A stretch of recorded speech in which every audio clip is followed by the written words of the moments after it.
Welcome to the BC Oil and Gas Commission webinar series. Today's webinar will be about application review. I'm your presenter, Andrew Osmond. I am an authorizations manager here at the Commission, and I supervise one of the teams of staff which completes application reviews. This webinar is intended to give our stakeholders and members of the public a general and broad overview of application reviews, and is intended for those who are not familiar with the process. If you are looking for more detailed and specific information, please refer to the manuals posted on our website or contact us directly. Should you have any questions throughout this webinar or at the end of it, please email them to stakeholder@bcogc.ca. This webinar will also be posted on our website.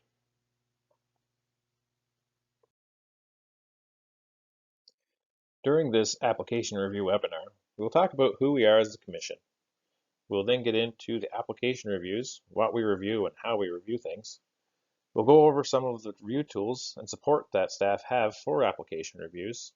And then finally, we'll get into the decision-making process and possible outcomes for applications.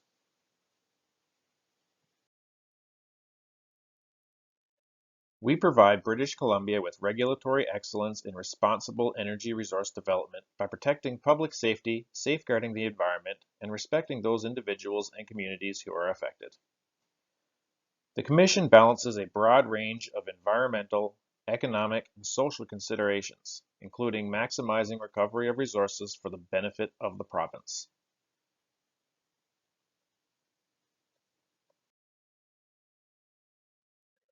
The Commission is a single-window regulatory agency with responsibilities for overseeing oil and gas operations, refineries, and geothermal development in British Columbia.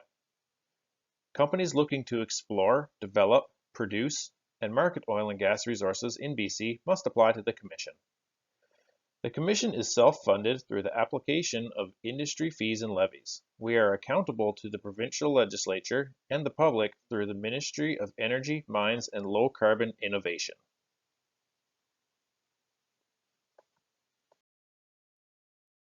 Our team is made up of over 275 dedicated professionals, including experts in air, water, land, and subsurface resources. Our team makes decisions on proposed oil, gas, and geothermal activities. When making these decisions, we are charged with protecting public and environmental safety while balancing a broad range of environmental, economic, and social considerations. From exploration through to final reclamation, we work closely with communities and landowners and confirm industry compliance with provincial legislation. We also ensure there are close working relationships with Indigenous peoples. The Commission's workforce operates out of 7 locations: Fort Nelson, Fort St. John, Dawson Creek, Terrace, Prince George, Kelowna, and Victoria. The largest number of employees are concentrated in Fort St. John, the heart of oil and gas activity in the province. The offices in Fort Nelson and Dawson Creek ensure the Commission's presence near the Montney gas play. Applications to the Commission are submitted through our application management system. Depending on the application type and what is involved with it, different review tasks may be triggered. Typical review tasks may include a land and habitat review, which we will talk more about in the next few slides, agricultural review for applications which fall within agricultural land reserve zones in Northeast BC, forestry reviews for applications which have proposed cut on Crown land. There are also consultation and notification reviews for applications which have had the consultation notification and rights holder engagement processes carried out. We also have an archaeology team which completes archaeology reviews for applications which have potential for impact to archaeology sites and other things covered off under the Heritage Conservation Act. There are also engineering reviews, which our engineering team carries out for applications such as well sites, facilities, and pipelines. Some applications may have the potential to impact First Nations rights. For these applications, First Nations liaison officers will initiate and complete consultation with the potentially impacted First Nations.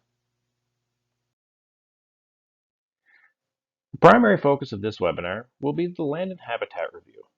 Other reviews mentioned in the previous slide have been covered off under their own webinars, which can be found on the Commission's website or on YouTube. The Land and Habitat Review focuses on determining if a company has met the government's environmental objectives.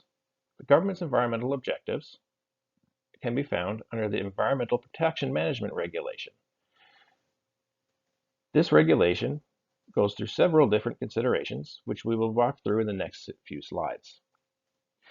The Commission also has the ability, under the Oil and Gas Activities Act, to condition applicants' permits, pending they move to a positive decision, in a necessary way so that applicants will have to meet these government environmental objectives.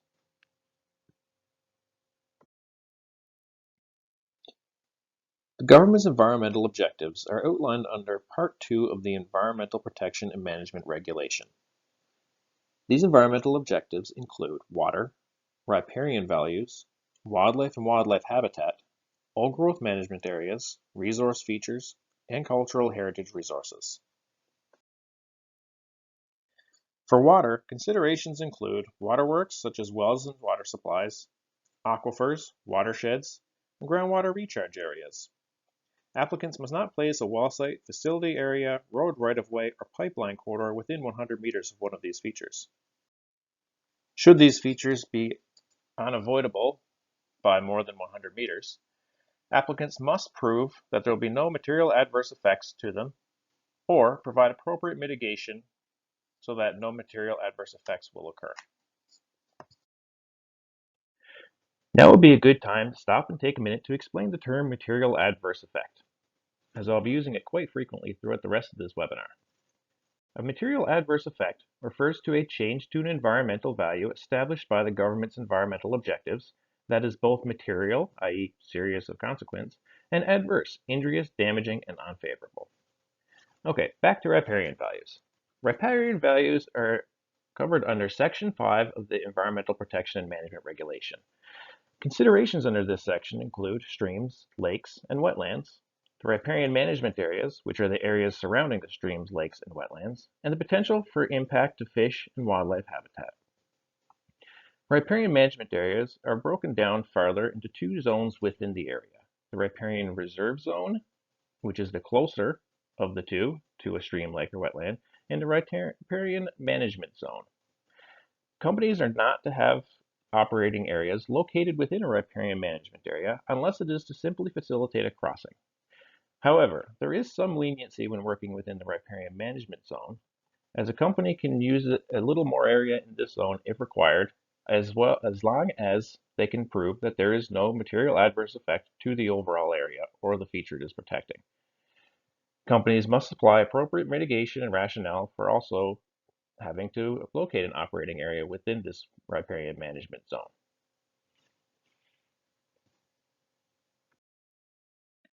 The government environmental objective covering wildlife and wildlife habitat is covered under Section 6 of the Environmental Protection and Management Regulation. Considerations under this section include wildlife habitat areas, ungulate winter ranges, high priority wildlife, which is a list of species within the province, which is far too long to list in this presentation. It also includes habitat features such as bear dens, significant mineral licks, and several other features, sensitive watersheds, and tree retention areas. Operating areas for an activity must not be located within any of the following unless operating area will not have a material adverse effect. These areas include wildlife habitat areas, ungulate winter ranges, and fisheries sensitive watersheds. Activities must be carried out in a time and manner that does not result in the physical disturbance to high priority wildlife or their habitat, and no portion of operating areas are to be located within a wildlife tree retention area. Activities must also not damage or render ineffective any wildlife habitat feature.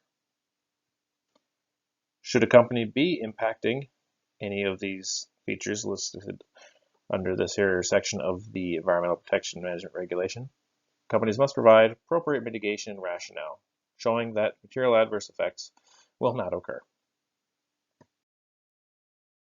Section 7 of the Environmental Protection and Management Regulation has considerations which include old growth management areas, resource features, and cultural heritage resources.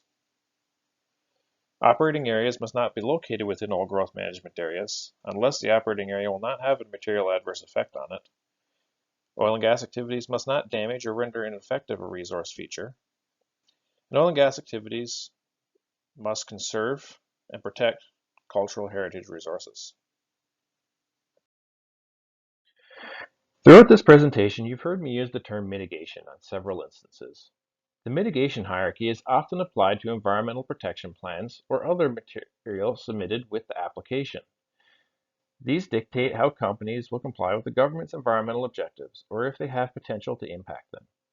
When an application impacts one of these values outlined in the previous slides, the company must follow the mitigation hierarchy. The first step of the mitigation hierarchy is to avoid the government environmental objective. If it is unavoidable, we would expect the company to minimize the operating area to the greatest extent possible. Finally, we'd expect the company then to supply mitigation for limiting impact to this particular objective. And at the end of the activity, we would expect the company to restore it to the greatest extent possible. An example of this would be a pipeline crossing a stream. As a pipeline goes from point A to point B, stream may be unavoidable. We'd expect the company to minimize the operating area, in this case a pipeline right-of-way, to the greatest extent possible as it goes through the riparian management area. We would then expect the company to provide mitigation, such as silt fences, to avoid sedimentation from getting into the stream as they complete their work.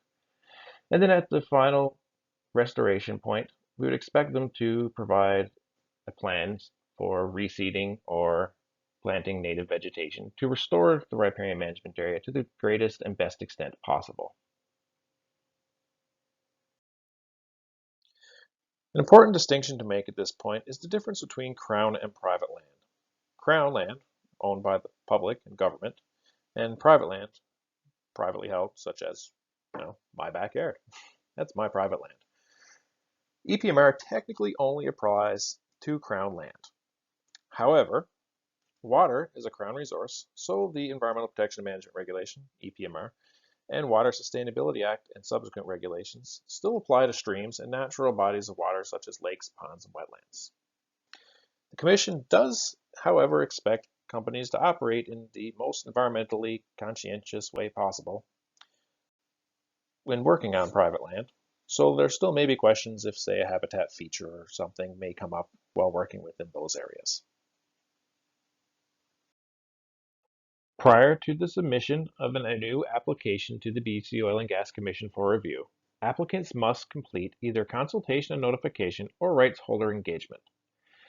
Consultation and notification is covered off under its own regulation and applies to applications which fall under the Oil and Gas Activities Act, such as an application for a well site, facility, road, or pipeline. Rights holder engagement is a policy and applies to other applications, unless that application is for an activity such as changes in and about a stream or to withdraw water under the Water Sustainability Act. The Water Sustainability Act has its own legislative process, which is very similar to rights holder engagement. When a company is completing these processes, they must contact or notify landowners and rights holders which may be impacted by the activity. A landowner, of course, being somebody or party who owns private land, or a rights holder would be a person or party who has a particular right to Crown land, such as a forestry company having a cut block, or a farm which would have the right to a grazing tenure to graze livestock, a mineral tenure, or a recreation tenure, just to name a couple. Upon submission, applicants must provide material showing that these processes have been successfully completed with the appropriate parties. Natural resource officers then review this material to confirm that the appropriate processes have been completed and everybody has been notified or consulted with. Should there be any issues come up when reviewing this, or had there been issues arise during the consultation or rights holder engagement processes, community relations staff may step in to lend a helping hand.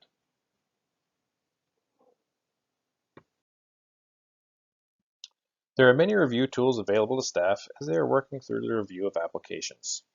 Whistler, for example, is a GIS-based mapping system very similar to IMAP. IMAP is publicly available through Government of BC websites and has the ability to upload an assortment of different layers which can be used to review applications. ABA, Area-Based Analysis, is another application tool that we have. This particular tool evaluates new activity against the existing level of activity within areas in Northeast BC.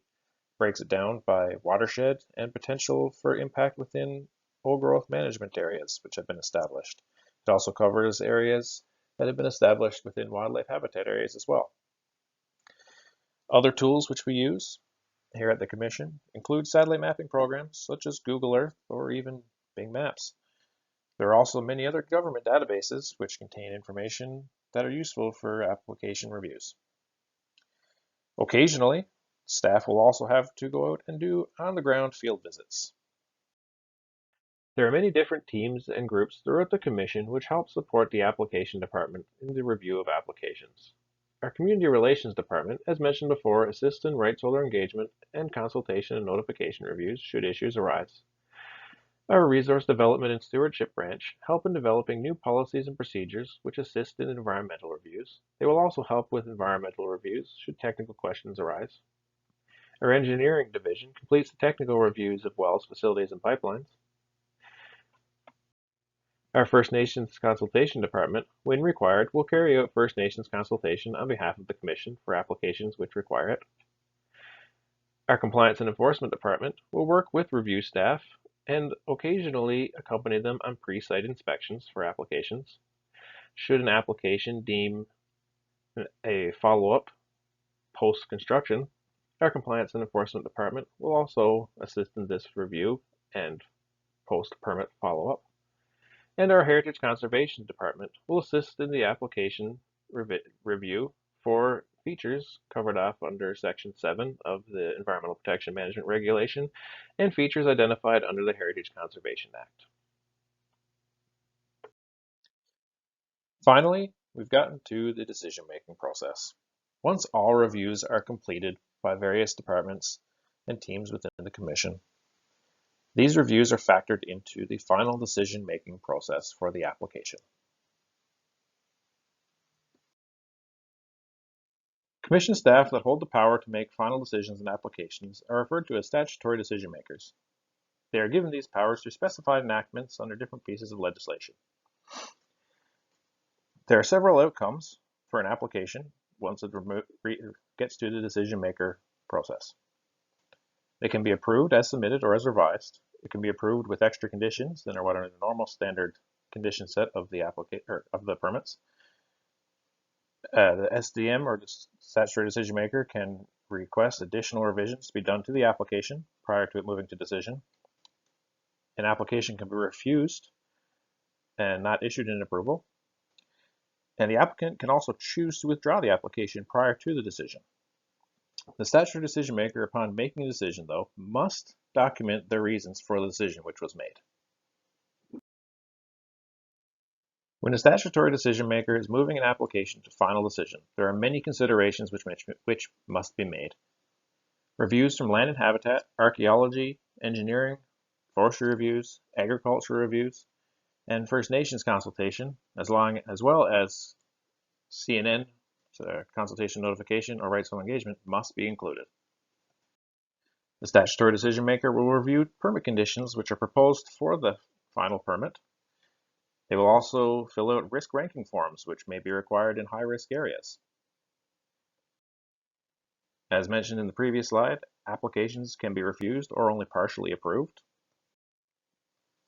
And all considerations must be documented for the final decision. Once an application is finally approved or moved to a positive decision, any changes after that approval is granted must come in back to the Commission as an amendment application and then follow through the same process as previously. Landowners also have the right to appeal an application if it happens to take place on their land. This will go through the Oil and Gas Appeals Tribunal. The Oil and Gas Appeal Tribunal are an independent quasi-judicial agency that was established under the Oil and Gas Activities Act and are responsible for hearing appeals to decisions that the Commission has made. This brings us to the end of the application review webinar. Should you have any questions, please email them to stakeholder@bcogc.ca. We will do our best to respond to them in a timely manner. For more webinars, updates, and to see what the Commission is doing, You can like, follow, and subscribe on social media. We are on Facebook, Twitter, LinkedIn, Instagram, and YouTube.